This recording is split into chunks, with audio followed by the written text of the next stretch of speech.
Sini beda kan iki YouTuber kata nih.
Happy Nunes.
Ah, ise em di samudra.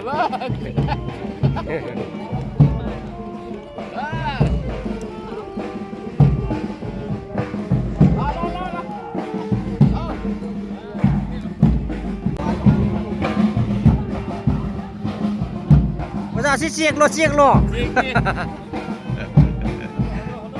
Ôi siek rau đi cô.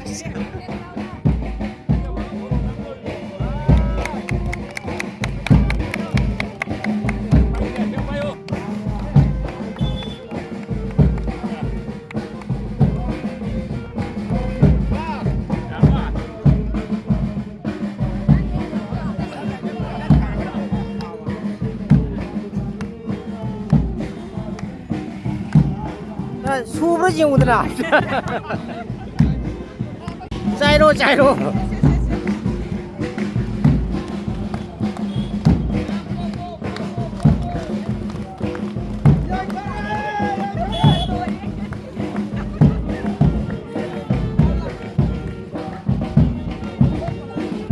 Lem hơn lần luôn nè.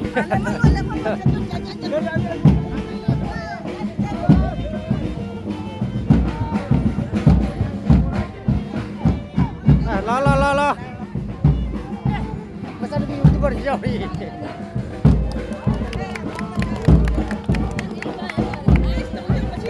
Jauh ni.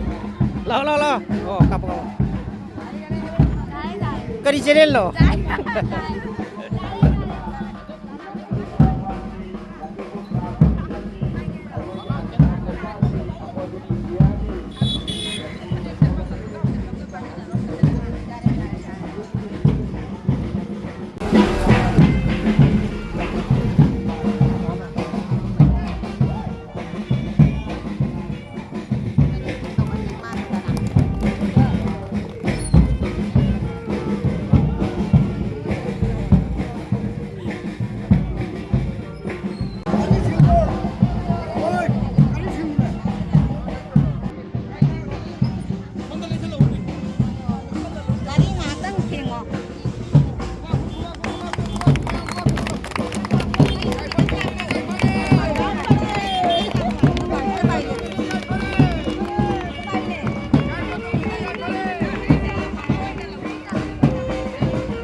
Nang yaudri ni.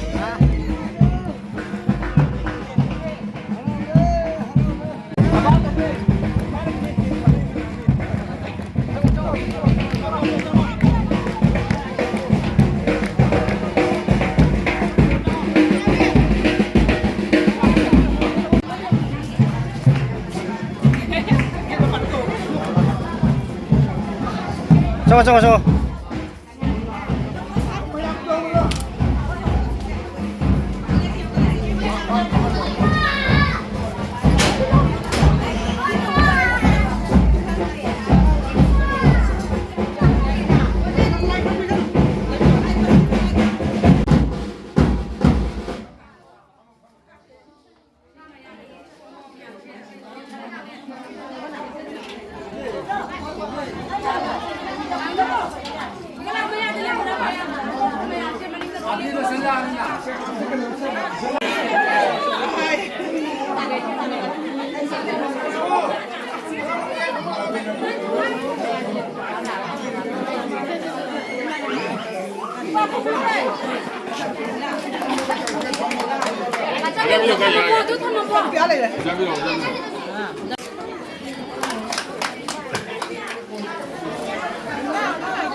Bố này sai tập cho mọi người mà là đây cho bao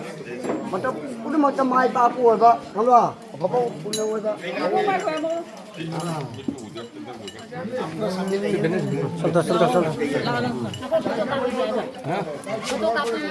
Cara kami ni.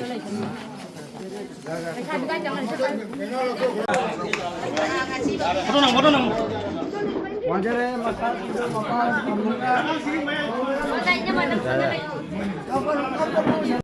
Aji sampai pemang ni nak aji cakap apa sih? Salah.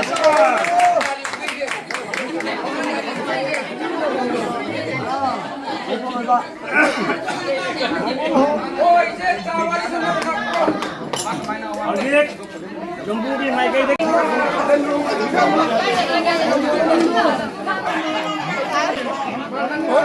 Kali apa kan? Mau cara kacang.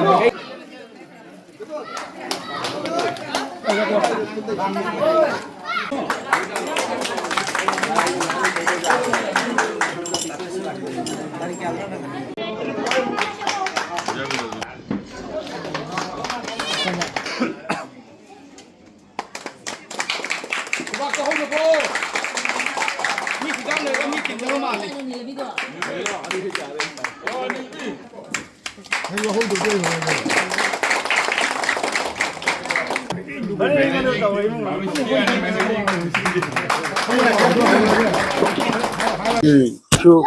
sen iten mekan kini akum coba South Asia sepak takraw championship ki kuntal ki Colombo itu koji Bharat ki wang mantini Sri-Lanka ni gangba koji Binnakan di Lakhipur Bharat nate namun tu wang wala kamana asli partisan tu sepak takraw koji masak sukangi usu udri ado mana thawai jaw bidagi masong ison chan bidagi akoi Bharat ki one team moina tatibani Assam ki selection da Bharat ki team ni chali bese Asia ki manu gi jaw ki ba Assam manu gi jaw Binnakan di part 1 ki sunu tini se te nungai bi mapan lekla ba hum nya ba ado maune tatbu siga sei jaifa tombiye ki mamin ki ko su mun su khanje de hadak de kana mamin du kai no ha ne hanga da jaifa tombina mang lori ba mana se gol kani ne sana ki takama ani ne lori ba se silver ki amani lori ba yam tak thol ngai ni Assam ki menangda akoi Binnakan di perform kon de ki niwon mana asigi khela se asigi thorum se an mai pak pai se matong de so akoi mai pak ko se no ma di akoi lamjing ba ti matak khabak lai di ai di Manipur ne khala dula da khana roi da hauri samana akoi kasar da Assam di phawning ha hauro ha leite aduna isoi bi phamda ehagna ki ningmon sina tawri thabu se amuk su मान नाइदन मही पे चाबो वसुन आबो खरम जला का मतांग Asit like खरम ये वाफन से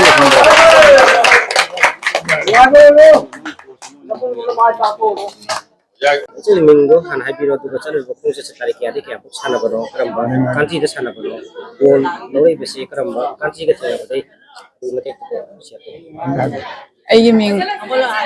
chakram yai phatombi ai papa gi ming na chakram Jitendra Singha mama gi ming na chakram ongbi Hemorani Devi ai Sri Lanka da ai ahamba international ama chacharubani South Asia sepak takraw championship ai na hoji goal ani ama di silver ama purakpase Nepal ga final sanarba matungda purak gujarakpani gol ani lori besi kamai tu goal ani je Nepal ga final sanaba team ama di kan regu da goal lawrakpa be silver na quadrant da lawrakpa ayo mayam da sumaina opira bode ay am harawi puning si am nusi poi mathang da su amu hena mai pak po oi bangam jage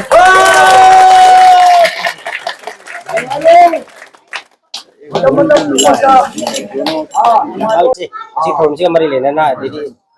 saka mo na kami na mai pala pagin wa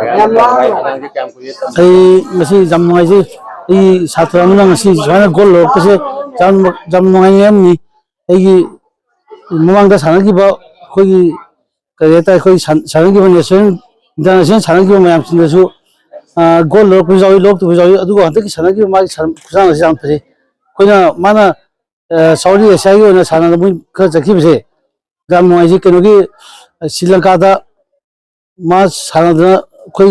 sana ba chak hai ba khoi na khoi khran lighting khoi me ma se gol lo je jam phe na ma gi sana ba activity se khoi na kam ngam ni ma soi na gol lo kana se ma gi sana ba jana ma gi mon da quality khale ado ma se khoi jam mon da कुछ मामा मपागी तो नते कोई फमी मयाम सिगिनी तक्रम की नते उदांग की नते बिनागामी की नते लखीपुर की तनते सिलचर की तनते असम की तनते India की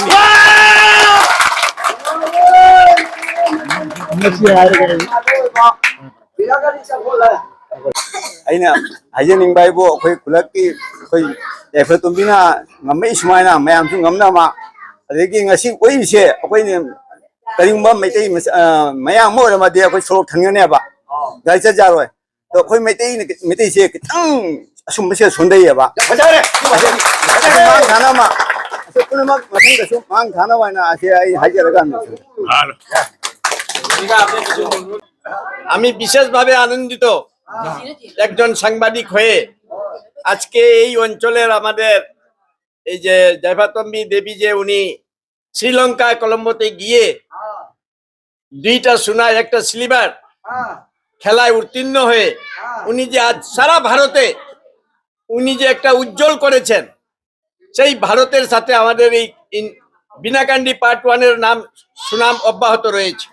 আমি আশা করি আগামীতে বিভিন্ন খেলায় উনি যাতে বিশেষভাবে উত্তীর্ণ হয়ে খেলায় জয়ী হয়ে এই অঞ্চলের সুনাম অব্যাহত রাখেন এই আমি ঈশ্বরের কাছে প্রার্থনা করছি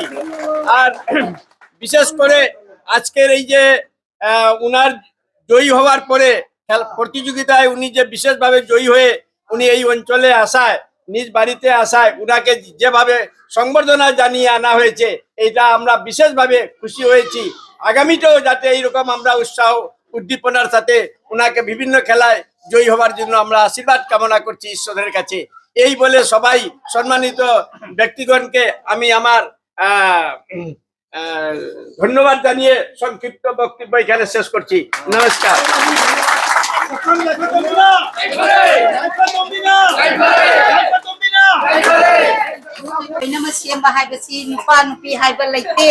ꯑꯩꯈꯣꯏꯅ ꯍꯣꯠꯅꯕꯕꯨ ꯉꯝꯃꯗꯤ ꯆꯞ ꯃꯥꯟꯅꯩ ꯐꯤꯖꯤꯀꯦꯜꯂꯤ ꯏꯁꯣꯔꯒꯤ ꯈꯨꯗꯣꯜ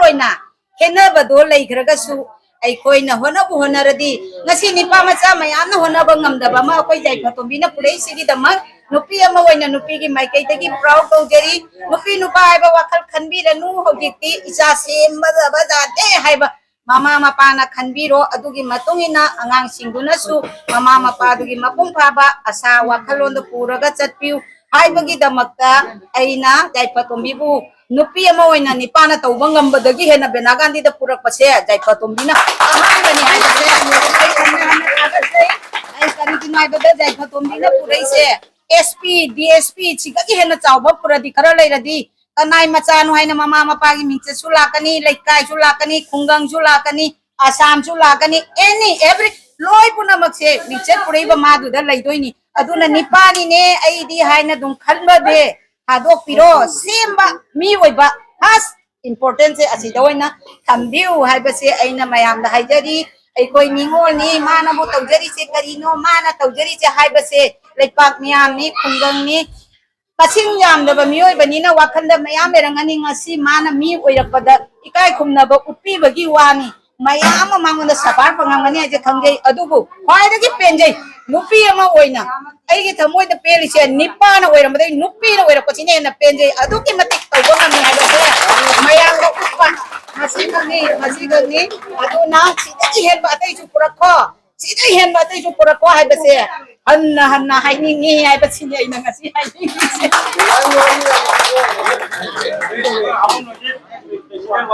जाबै खुरमजरी आनबदा दाइस फम्बी बजासिंग बुजु खुरमजरी आ थांग ता अमदि अखोइगी सेपाक तेगोना चिंगबा ताइकुंडोना चिंगबा खेला मयाम से अखोइ सु सुम संगी ताइ हंगी कमाइ तोइनो दो मिगी सेसो अमदा वांगांगबा फटलाउन हेता तौबा हाइबसे अदुसु जादेबा अदु मतंग मतम चारे हाइदुना आइसु मसिगी पोस्टमा फोदोक जबनी मरम अदुना लाइरबा इना खुनबा खाइदोक पिगनु स्पोर्ट हाइबसिगा लाइरबा लेते इना खुनबा लेते अदुना लाइरबा करांगबा चटपा ngамदबा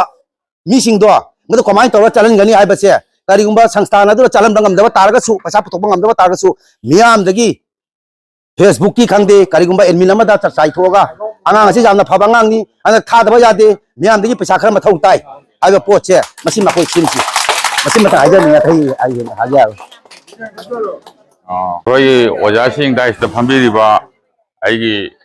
respected koi gi icha si gi oja oi biramba